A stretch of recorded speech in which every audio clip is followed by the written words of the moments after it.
Scene 8 of The Matrix, Morpheus' proposal. This scene is a real big surprise as these two hadn't even met before, and Morpheus is already proposing to Neo. Truly, the next great odd couple. He's a cult leader, and he's just a lonely nerd.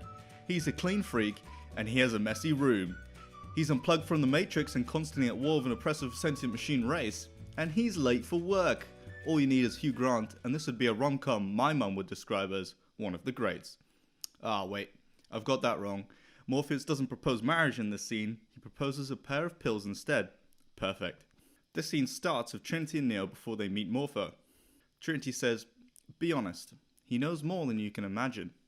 These are the tactics that parents use to get their kid to be good for Santa Claus. They're also the tactics religions use to get adults to behave, and tactics cults use to oppress their members. Whoops, didn't mean to repeat myself there. Shots fired. Parents. Hashtag parents are cult leaders. Morpheus is portrayed as an incredibly powerful individual, but besides his apparent ability to control thunder for dramatic effect, and a very commanding stage presence, he isn't really that special. I've looked up at least 2 top 10 strongest Matrix characters on YouTube, and he isn't even in the top 5, so I could probably take him. Morpheus and Neo greet each other. It's an honor to meet you. No, the honor is mine. This guy's just a confidence trickster, and it's very culty.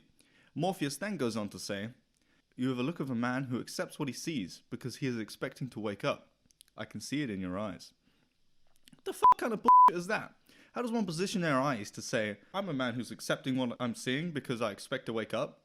It's like when people say they can tell what their dog is thinking. No, you can't. You just force whatever you're thinking onto the animal that is just existing. My dog is a dog with the face of a dog that does not emote humanly. But all the time my family say, "Oh, he's sad. Look how jealous he is." Wow, he's looking very indignant this evening, isn't he?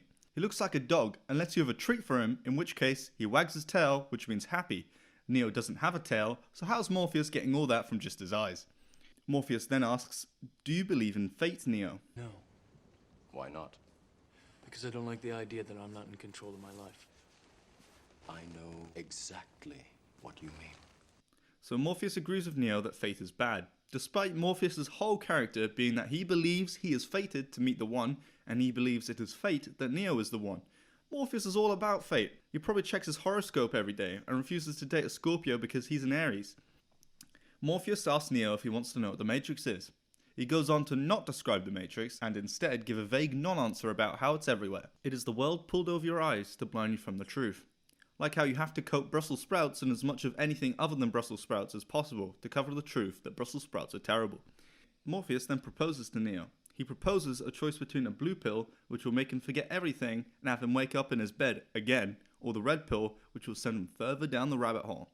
Now, I would say this is an obvious choice, but given Neo's seemingly random decision-making process over the last few scenes, he might just pick the blue pill because it looks pretty.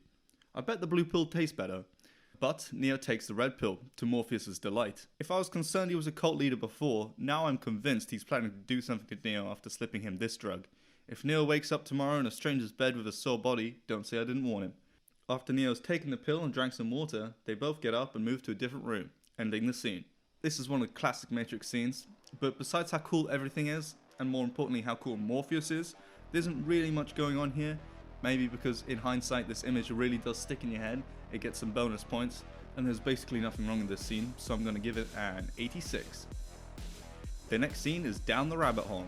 What will we find? Statistically, rabbits are most likely, but the only way to find out is to see on the next episode of Resotum.